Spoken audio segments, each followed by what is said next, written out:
कृषि प्रधान देश है। यहाँ की अधिकतर आबादी कृषि पर आधारित है और कृषि हमारा मूलभूत पेशा है। राष्ट्रीय जो जीडीपी है उसमें कृषि का एक महत्वपूर्ण योगदान रहा है। आदरणीय सभापति जी, 2025-26 के बजट में मात्र 1,37,00,000 रुपए का 1,37,00,000 करोड़ का प्रावधान माननीय मंत्री जी ने किया है और जो केंद्रीय बजट का कुल 2.7% है। इससे बड़ी शर्म की बात कुछ हो नहीं सकती। कृषि प्रधान देश में 2.7% हो, और वैसे इनसे आशा भी नहीं, क्योंकि गलती हमारी है। सर छोटू राम ने कहा था, भोले किसान दो बात ले जान, एक बोलना ले सीख, दूसरा दुश्मन ले पहचान। हम दुश्मन पहचानने में चूक गए और किसान ने इनको यहाँ ला करके बैठा दिया, जिसके बाद इन्होंने किसान की कमर तोड़ दी।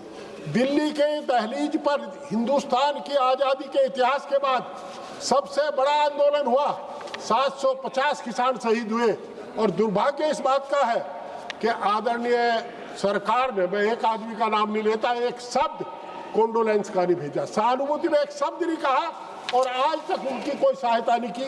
मानवर, मैं आपके माध्यम से सरकार से अनुरोध करना चाहता हूं कि आज देश में किसान को नई अभी तो 1 मिनट भी नहीं हुई, देश के किसान को नई चुनौतियों का सामना करना पड़ रहा है। खाद बीज सब डुप्लीकेट मिल रहे हैं, उनकी गुणवत्ता कायम रखनी चाहिए।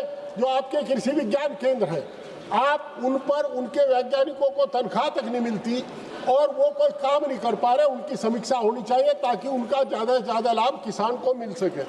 और मेरी मांग है सरकार से, क्योंकि आप घंटी बजा रहे हैं तो मैं अंत में मांग ही कर लूँ बिना औपचारिकता के। किसान को मिलने वाला कर्ज ब्याज रहित हो। आप एक नौजवान कार खरीदता है, उस पर उसकी कोई गिरवी नहीं रखते, केवल कार को हाइपोथेकेट करते हैं। और जब किसान ट्रैक्टर खरीदता है तो उसकी सारी जमीन आप रहन कर लेते हैं। वो रहन का काम नहीं होना चाहिए। केसीसी का काम है, वो उसी प्रकार जो ओडी लिमिट होती है उसी तरीके से एक परमानेंट लिमिट किसान की, उससे ब्याज लेता रहे, उसे बार बार न करना पड़े। हर ब्लॉक पर आपको ये भंडारण के केंद्र बनाने चाहिए, छोटे स्टोरेज बनाने होंगे, और किसान की सुविधा के लिए जो किसान आंदोलन में लोग शहीद हुए थे उनको आपको अनुदान देना चाहिए और उनके एक परिवार के एक आदमी को नौकरी देनी चाहिए। मेरा आपके माध्यम से सरकार से ये भी अनुरोध है कि जो फर्जी खाद बना रहे हैं, जो फर्जी खाद बिक रहा है, समय पर किसान को जब उसका बिजाई का समय होता है तो खाद नहीं मिल पाती, उसके साथ फर्जी पोटास दे दिया जाता है, फर्जी पोटास। और आप ही के लोग बना रहे हैं। अगर कोई बात हो तो वो आप अपने चैम्बर में बुला लें, मैं बता दूंगा कौन कौन बना रहे हैं। रोजाना आप लोग किसान को लूटने का काम करते हैं, किसान को उत्पीड़न से बचाने का काम आप करें, ऐसा मेरा आपसे अनुरोध है। आप पंजाब में बड़ी त्रासदी है कि हमारा आखिरी बात कह रहा हूँ।